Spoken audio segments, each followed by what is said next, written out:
Everyone and welcome to the captain.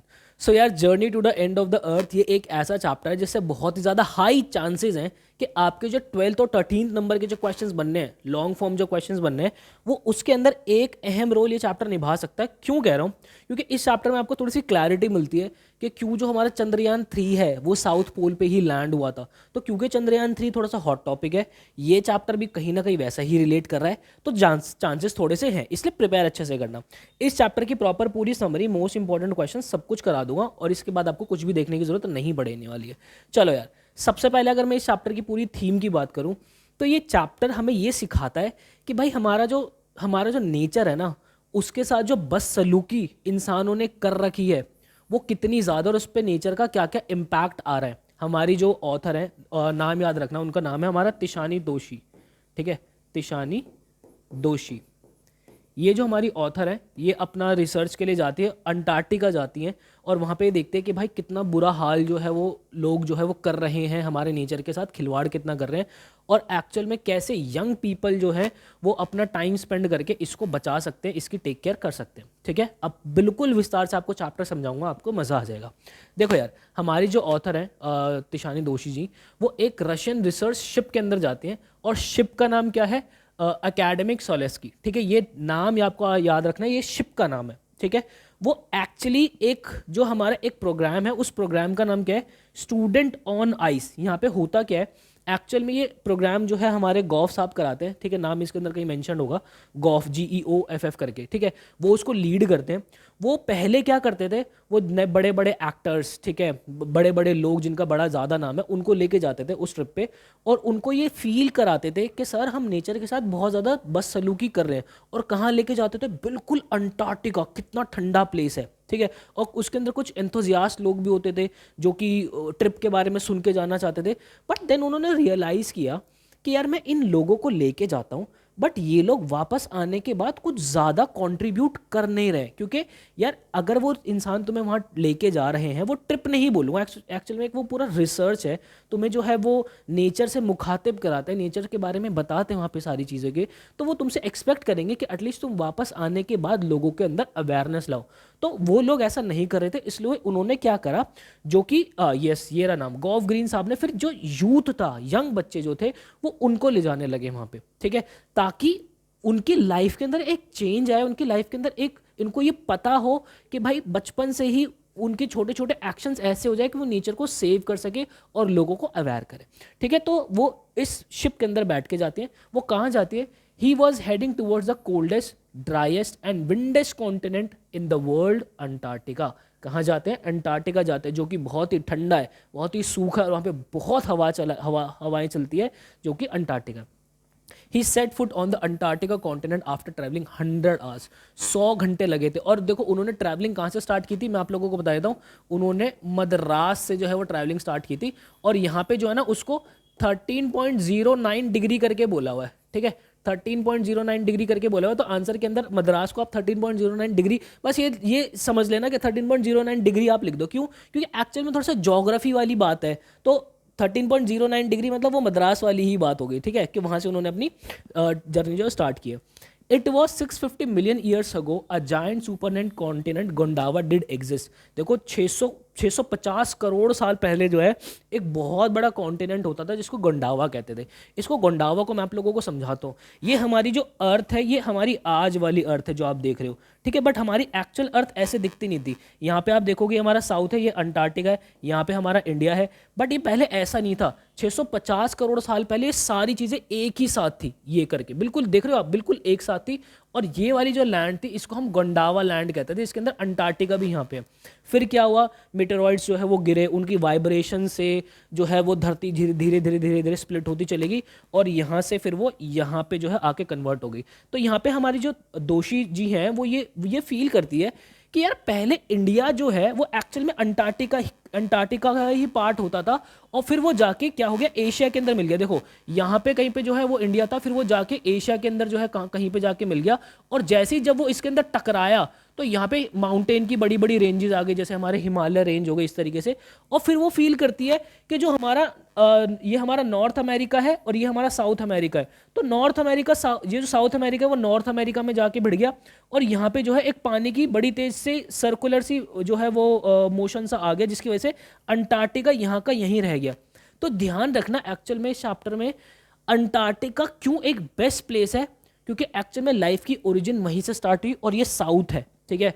और जो हमारा चंद्रयान 3 गया है वो भी मून के साउथ पोल पे ही गया है, समझ रहे हो। तो यहाँ पे जो है क्योंकि सारी चीज़ें पहले पास पास थी, यहाँ पे जो टेम्परेचर था पहले थोड़ा सा वार्म हुआ करता था, अब उतना वार्म नहीं होता। यहाँ पे अंटार्कटिका की जो आइस है, उस आइस के अंदर अगर आप देखोगे, थोड़ी सी आइस को हटा के थोड़ी सी आइस की रिसर्च करोगे, तो आपको एक चीज़ फील होगी कि जो पहले के हमारे जानवर थे वो जो कार्बन डाइऑक्साइड छोड़ते थे वो उन लेयर्स के अंदर कहीं ना कहीं दबी हुई है। अगर उनकी ठीक तरीके से रिसर्च की जाए तो हमें ये चीज़ फील होगी कि नेचर के अंदर पहले एक सिर्फ कार्बन डाइऑक्साइड ही थी या और भी गैसेस थी।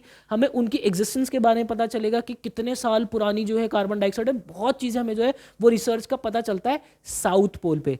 इसलिए हमारा चंद्रयान 3 भी कहाँ गया है, साउथ पोल पे। और बहुत गर्व की बात है यार, जहाँ कोई नहीं गया वहाँ हम गए हैं, ठीक है। तो ये गोंडावा का मैंने आपको प्रॉपर पूरा समझा दिया। अब उसके बाद India and Antarctica were the part of the same land mass that is Gondwana. ये भी बात हमने समझी कि इंडिया और गोंडावा जो है एक ही पार्ट थे, ठीक है। गोंडावा जो है वो 500 मिलियन साल तक रहा, तो फिर गोंडावा का जो है वो वार्म क्लाइमेट भी होता था और बहुत तरीके का यहाँ पे फ्लोरा एंड फोना जो है पाया जाता था, मतलब बहुत तरीके के जो है पेड़ भी लगते थे और बहुत तरीके के जानवर भी होते थे, ठीक है। Then the land mass was forced to disintegrate into the countries they exist today. Then उसके बाद क्या हुआ, जो लैंड मास है वो धीरे धीरे बिखरता चला गया इधर उधर, और वो आज जो हमारा वर्ल्ड है ऐसे ही होगा। अब देखो ऐसा नहीं है कि आज से 650 करोड़ साल बाद भी ऐसे ही रहेगा, भाई कुछ भी हो सकता है, नेचर है। धीरे धीरे हमारी धरती इधर इधर उधर हिलती है, आपको पता है भूकंप इतने ज़्यादा आते हैं, चीज़ें इधर उधर जाती है, तो कुछ भी हो सकता है आगे भी, right. India was push towards the north, ठीक है। हमने देखा कि भाई जो इंडिया है वो जो है नॉर्थ की तरफ पुश हो गया, यहाँ सब कुछ एक था वो नॉर्थ की तरफ पुश हो गया। और देन उसके बाद यहाँ पे और क्या बोला है, South America different to join North America. भाई जो हमारा साउथ अमेरिका है वो नॉर्थ अमेरिका के अंदर ज्वाइन हो गया। और देन उसके बाद a Drake passage was open up to create cold circumpolar current. और यहाँ पे क्या हुआ, यहाँ पे बहुत ही बड़ा पैसेज सा बन गया, जिससे पानी जो है ना, देखो मैं आपको एक मिनट इसको क्लीन करके बताता हूँ। पानी जो है ना बहुत तेजी से फ्लो करता है यहाँ पे, जिसकी वजह से ये ऊपर ही नहीं आ पाता, ठीक है। और ये यहाँ पे बड़ा सा एक जो है वो गैप बन गया साउथ अमेरिका और अंटार्कटिका के बीच में, समझ रहे बेटा। देन उसके बाद इट केप्ट अंटार्कटिका फ्रिजिड, इसलिए इसलिए अंटार्कटिका को जो ड्रैग पैसेज बना ना, अंटार्कटिका को स्थिर कर दिया है वहाँ पे, desolate and at the bottom of the world, जिस बिल्कुल अलग कर दिया है बॉटम ऑफ द वर्ल्ड के। Antarctica has never sustain human population, यहाँ पे अंटार्कटिका पे कोई ह्यूमन जाके जो है वो रह नहीं पाया है वहाँ पे, वो सहन नहीं कर पाया वहाँ पे चीज़ें। तो if we want to study and examine the earth past, ध्यान रखना अगर हमें अर्थ का पास्ट जानना है, अर्थ का प्रेजेंट जानना है और अर्थ का इनफैक्ट फ्यूचर भी जानना है, Antarctica is the right place to go. क्योंकि वहाँ पे जो है लोग वहाँ पे उतने ज़्यादा रहे नहीं है, तो वहाँ पे जो चीज़ें जैसी पहले थी ना अभी भी वैसी ही है, हमें बहुत चीज़ें जो है वहाँ पे मिलेंगी, ठीक है। तो ये जो ice on student on ice एक प्रोग्राम था जो कि गॉव ग्रीन करवाते थे, taking the high school students to the end of the world, जो कि एंड ऑफ द वर्ल्ड में हाई स्कूल के बच्चों को लेके जाते थे। The program helps them to develop a new understanding and respect to our planet. जो प्रोग्राम है वो उनको अंडरस्टैंडिंग देता है और उनके अंदर डेवलप करती है सारी चीज़ें कि एक्चुअल में हमें अपने हमारे प्लानट को कैसे रिस्पेक्ट करना है। Antarctica is the perfect place to study how little climate change can have big repercussions. यहाँ पे ये हमें बता रहा है कि अंटार्कटिका एक बेस्ट प्लेस है ये जानने का कि छोटे छोटे ऑर्गेनिजम्स को अगर हम बचा के रखेंगे तो कैसे हमारा जो है प्रॉपर पूरा जो फूड साइकिल है, फूड सर्कल है, या हमारा पूरा क्लाइमेट चेंज है वो मेंटेन रहेगा, ठीक है। क्योंकि यहाँ पे एक जो है फाइटोप्लैंक्टन करके एक ऑर्गेनिज्म की बात की, मैं क्वेश्चन के थ्रू वो चीज़ आपको अंडरस्टैंड करा दूंगा सारी चीज़ें। Global warming and further depletion of ozone layer can affect the Antarctica region. अगर ग्लोबल वार्मिंग और ज़्यादा हुई तो ये जो है हमारी ओजोन ये अंटार्कटिका रीजन को बहुत ज़्यादा अफेक्ट करेगा। दे में bring disasters climate and environmental change in the world. बहुत ज़्यादा डिजास्टर, बहुत ही ज़्यादा मतलब तहस नहस हो जाएगी अगर अंटार्कटिका बिखर गया ना एक बार ढंग से। मैं आप लोगों को बताऊं मेरे भाई, यहाँ पे ये जो है पानी का बहाव इतना ज़्यादा तेज़ हो जाएगा, बहुत ज़्यादा तेज़ हो जाएगा, हो सकता है कि ये बिखर जाए, हो सकता है कि ये बिखर जाए, ये बिखर जाए, कुछ भी हो सकता है। इसलिए हमें हमारी ओजोन को बचाना तो बहुत ही ज़्यादा ज़रूरी है भाई, ठीक है, आज अब एक एक करके बिल्कुल चैप्टर एकदम तृप्त कर लेंगे हम। सबसे पहले, what is the main objective of Geoff Green to take high school students to the Antarctica? क्या था उनका main objective? To provide educational opportunities, उन्हें एजुकेशन अपॉर्चुनिटीज देना, develop a new understanding and respect for our planet. उनके मन के अंदर, उनके जहन के अंदर एक नई अंडरस्टैंडिंग देना, नेचर को देखने का नजरिया बदलना, प्लस हमारे नेचर को रिस्पेक्ट करना हमें, ये इसलिए जो है वो लेके जाते थे।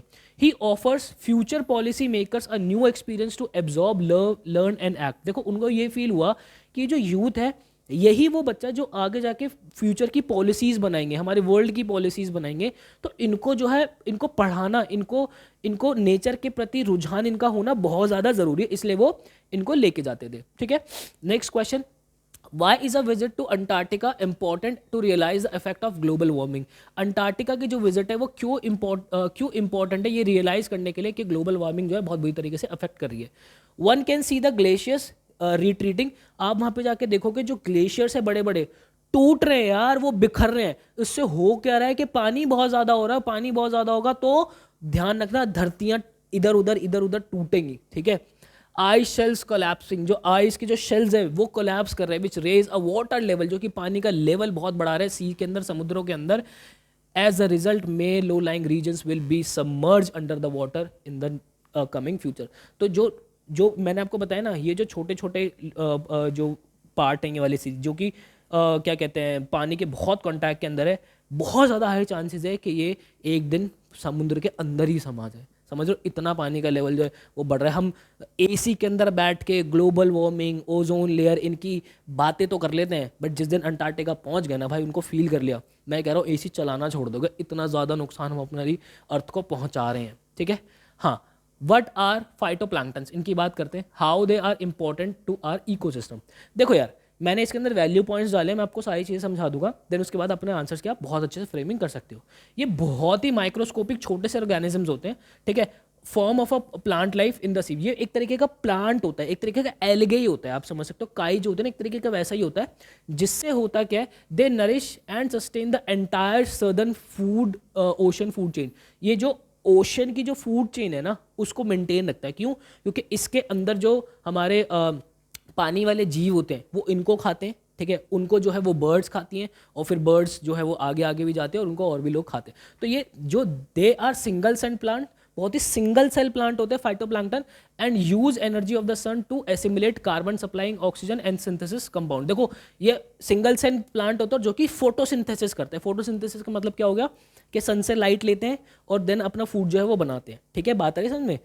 Depletion of ozone layer that protect us from harmful rays of the sun adversely affect the activities of the phytoplankton. देखो अगर ओजोन लेयर की डिप्लीशन हुई, ओजोन लेयर खत्म हुई, तो उससे होगा क्या, हार्मफुल रेज जो है वो इसको फाइटोप्लैंक्टन को जो है अफेक्ट करेगी, और ज्यादा अगर डिप्लीशन हुई तो it will hamper the activity which in turn in bound affect the growth of marine animals and birds on a even the global carbon cycle. देखो अगर ये खत्म हुए तो उससे मरीन वाले जो हमारे जानवर है वो इनको नहीं खा पाएंगे, वो नहीं खा पाएंगे इनको तो वो मर जाएंगे, उससे बर्ड नहीं खा पाएंगे। ये बहुत ही बड़ा जो है वो एक डिजास्टर सा आ जाएगा, क्योंकि सारी जो जीव है वो मरते चले जाएंगे एक एक करके।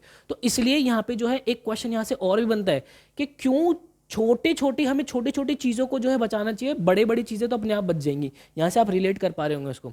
Thirst to say big organisms, the small organism need to be cared for because even minor change have huge repercussion. Yes, यही बात है कि जो माइनर चेंजेस है उसके भी बड़े बड़े रिपरकशन हमें देखने को मिलते हैं।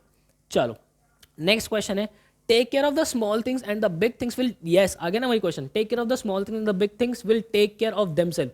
आप छोटी चीजों का ध्यान रखो, बड़ी चीजें अपने आप अपना ध्यान रख लेगी। What is the relevance of this statement in the context of Antarctica environment? क्या इसका रिलेवेंस है अंटार्कटिका को लेके? देखो small things have their own importance, छोटी चीजों की खुद की अपनी इंपॉर्टेंस होती है। Little things brings many changes, छोटी चीजें जो है बहुत सारे चेंजेस लेकर आते हैं, जैसे कि single cell microscopic phytoplankton use sun energy to photosynthesis. जैसे कि सिंगल सेल जो हमारा फाइटोप्लैंक्टन है वो सन की एनर्जी लेता है अपना खाना बनाने के लिए, फोटोसिंथेसिस करने के लिए। ठीक है, अगर उसके उसके उसमें कोई भी ऑब्स्टेकल आया वो उसकी लाइफ को अफेक्ट करेगा, वो मरीन एनिमल्स की लाइफ को अफेक्ट करेगा, वो बर्ड्स को अफेक्ट करेगा। Depletion to be stopped and preserve ecological balance and save mankind. यहाँ पे जो डिप्लीशन होगा वो एक्चुअल में इकोलॉजिकल जो बैलेंस बना हुआ है, फूड का जो फूड वेब का जो प्रॉपर बैलेंस है वो बहुत इम्बैलेंस हो जाएगा और भाई साहब बहुत बड़ा जो है वो नुकसान हो जाएगा। ठीक है, तो यही वाली बात है। आगे देखो, how has Antarctica become the source to study and research. Antarctica जो है वो एक सोर्स ऑफ स्टडी और रिसर्च का क्यों बना हुआ है?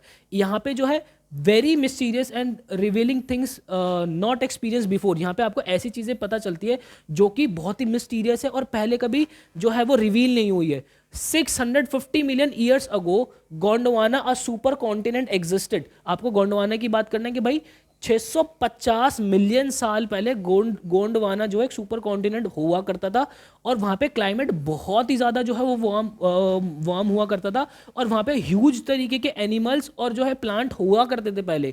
ठीक है, the land mass was for to separate into countries shaping the globe much the evolution and existence. यहाँ पे जो लैंड मास है वो अलग अलग कंट्रीज के अंदर जो है वो डेविएट हो गया। इसलिए अंटार्कटिका के पास अगर हम जाएंगे तो वहाँ पे हमें पुरानी चीज़ों की एग्जिस्टेंस बहुत ज़्यादा पता चलेगी। ध्यान रखना, ये चीज़ ज़रूर लिखना वहाँ पे कि हमें हमारा पास्ट, हमें हमारा प्रेजेंट और हमें हमारा फ्यूचर, तीनों चीज़ें जो है वहाँ पे पता चलती है।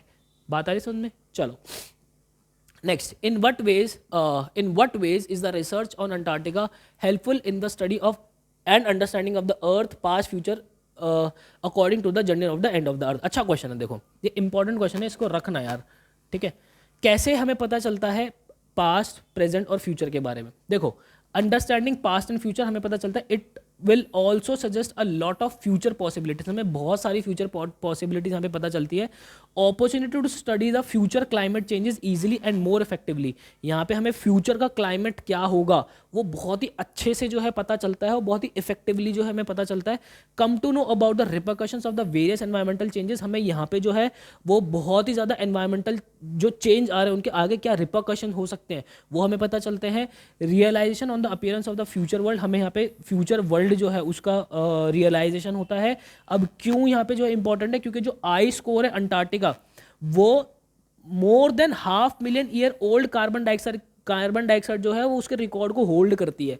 समझ रहे हो? मतलब कि ये आधा मिलियन जो इतना पुरानी जो कार्बन डाइऑक्साइड है वो उनकी लेयर्स के अंदर छुपी हुई है। All this will help us to understand our planet better and also give us idea to save our planet। ये सारी जो चीज़ें हैं हमें हमारे प्लानट को बेहतर जानने के लिए जो है वो हेल्प करेगी और हमारे उसके फ्यूचर के लिए बहुत ज़्यादा हेल्प करेगी। ठीक है, आगे देखो, why is Antarctica pristine in many aspect. Pristine का मतलब होता है जो कि बिल्कुल बिल्कुल जिसको छुआ ना हो, टच ना किया हो। समझ रहे हो? इट रिमेन्स अनटच्ड और in its permeable nature from form and hold its ice cores 500,000 out. देखो वही बता रहा है कि भाई ये बिल्कुल ही अनटच्ड है और इसके अंदर जो है 500,000 ईयर्स ओल्ड कार्बन डाइऑक्साइड के जो है रिकॉर्ड जो है इसकी लेयर के अंदर छुपे हुए हैं जो कि हमें स्टडी करने में, हमारे पास्ट, प्रेजेंट और फ्यूचर को स्टडी करने में बहुत ज़्यादा हेल्प करेगी। ठीक है, नेक्स्ट। ओके, सो इतना ही था भाई और पूरा चैप्टर जो है मैंने बहुत थॉरली, बहुत कायदे से आप लोगों को समझा दिया है। आई होप आपको मज़ा आ रहा होगा और इस चैनल के ऊपर प्रॉपर पूरी कंप्लीट चैप्टर की सीरीज़ जो है वो मैं करवा रहा हूँ। मैं हमारी पूरी फिल्मिंग को ख़त्म कर चुका हूँ। विस्तार से हमारे 2-3 चैप्टर्स बचे हैं। पूरा राइटिंग सेक्शन, रीडिंग सेक्शन सब कुछ मैं अपलोड कर चुका हूँ। ऐसे ही बेस्ट ऑथेंटिक जेन्युइन वीडियोस हमेशा आप लोगों के लिए बनाता रहूँगा। कमेंट सेक्शन के अंदर प्यार जरूर बरसाना। मिलता है नेक्स्ट वीडियो के अंदर। मुझे दीजिएगा इजाज़त। Till then bye bye and take care.